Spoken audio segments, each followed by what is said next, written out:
સુરતના પાંડેસરા ખાતે રહેતા ટ્રાન્સપોર્ટરના 12 વર્ષ 11 માસના પુત્ર ધૂળેટીના દિવસે બપોરના સમયે સોસાયટીમાં સાયકલ ફેરવતો હતો. તે વખતે મોપેડ પર આવેલા નાના ધામે તેને મોપેડ પર બેસાડી જઈ નજીકમાં આવેલા ખંડેર મકાનમાં લઈ જઈ કાતર જેવું હથિયાર બતાવી જાનથી મારી નાખવાની ધમકી આપી મુખ મૈથુન કરાવી તેમજ સૃષ્ટિ વિરુદ્ધનું કૃત્ય આચર્યું હતું. બનાવ અંગે કોઈને વાત કરી તો જાનથી મારી નાખવાની ધમકી આપી હતી. બનાવ અંગે પોલીસે ટ્રાન્સપોર્ટરની ફરિયાદ લઈ ગુનો દાખલ કરી આરોપી અમિત પાંડેને ઝડપી પાડવામાં આવ્યો છે. પાંડેસરા LIC આવાસ પાસે રહેતા ટ્રાન્સપોર્ટરનો ધોરણ 7માં અભ્યાસ કરતો 12 વર્ષ અને 11 માસનો દીકરો ધૂળેટીના દિવસે ધૂળેટી રમી બપોરના 4 વાગ્યાના આરસામાં સોસાયટી પાસે સાયકલ ફેરવતો હતો. તે વખતે અમિત પાંડે નામનો યુવક મોપેડ લઈને તેની પાસે આવ્યો હતો. તેને મોપેડ પર બેસી જવા માટે કહ્યું હતું. જોકે ટ્રાન્સપોર્ટરના પુત્રએ ગાડી પર બેસવાની ના પાડતા તેના પાછળ સોસાયટીમાં આવી ગયો હતો અને ચલ મેરી ગાડી पे बैठ जा थोड़ी देर पे वापस आते हैं એમ કહી મોપેડ પર બેસાડી નજીકમાં આવેલી પંચવટી સોસાયટીના એક ખંડેર મકાનમાં લઈ ગયો હતો.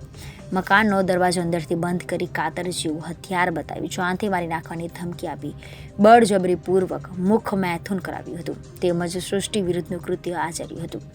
કિશોરને દુખાવો થતા નરાધમ અમિતે તેને ચિલ્લાएगा તો માર ડાલુંગા તેમ કહી છોડી મૂક્યો હતો અને જતાં જતાં કિસી કો બતાના મત કહ્યું હતું. અમિતની ધમકીથી કિશોર ગભરાઈ ગયો હતો. કિશોરે ઘરે આવી સાંજે તેના પિતાને આપણે આ ઘર ખાલી કરી અન્ય કોઈ જગ્યાએ રહેવા માટે જતા રહ્યા હોવાનું કહ્યું હતું, પરંતુ જે તે સમયે તેના પિતા ધ્યાન આપ્યું ન હતું અને બીજા દિવસે ફરીથી મકાન ખાલી કરવાની વાત કરતા તેની પિતાએ મકાન ખાલી કરવાનું કારણ પૂછતા તરુણે તમામ હકીકત કહેતા મામલો બહાર આવ્યો હતો. બનાવ અંગે પોલીસ અમિત પાંડે સામે ગુનો દાખલ કરી ઝડપી પાડવામાં આવ્યો છે. ગઈકાલે પાંડેસરા પોલીસ સ્ટેશનના હદમાં એક બનાવ બનેલો છે, જ્યાં પાંડેસરા હાઉસિંગ સોસાયટીમાં પાંડેસરા હાઉસિંગ પોલીસ ચોકીની બાજુમાં કોમ્યુનિટી હોલ આવેલો છે.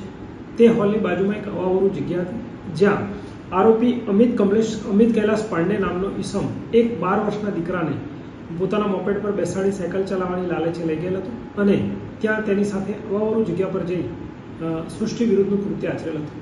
જેની જાણ છોકરાના પિતાને થતાં તેણે પાંડેસરા પોલીસ સ્ટેશન ખાતે આવી ફરિયાદ રજીસ્ટર કરાવી અને આ ફરિયાદ આધારે પાંડેસરા પોલીસ સ્ટેશને તપાસ શરૂ કરે, જે આધારે આરોપીને પકડેલ છે અને આ બાબતે આગળની દિશામાં પોસાઈ શ્રી KJ વસાવાનાઓ તપાસ ચલાવી રહી છે.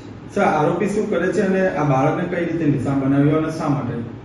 જી, આરોપી પોતે પોતાનો કોઈ ચોક્કસ વ્યવસાય કે ધંધો કે એજ્યુકેશન નથી કરતો, પરંતુ ફરતો ફરે છે તેવું પોતે અત્યારે હાલ જણાવે છે અને બાળક પોતે સાયકલ ચલાવવાની લાલચ હોય અથવા સાયકલ ચલાવવા આપવાનો હોય તેવી લાલચ આપીને પોતાના મોપેડ પર બેસાડીને બાળકને અવાવરું જગ્યાએ લઈ જઈને તેને બદકર્મ આચરેલ છે.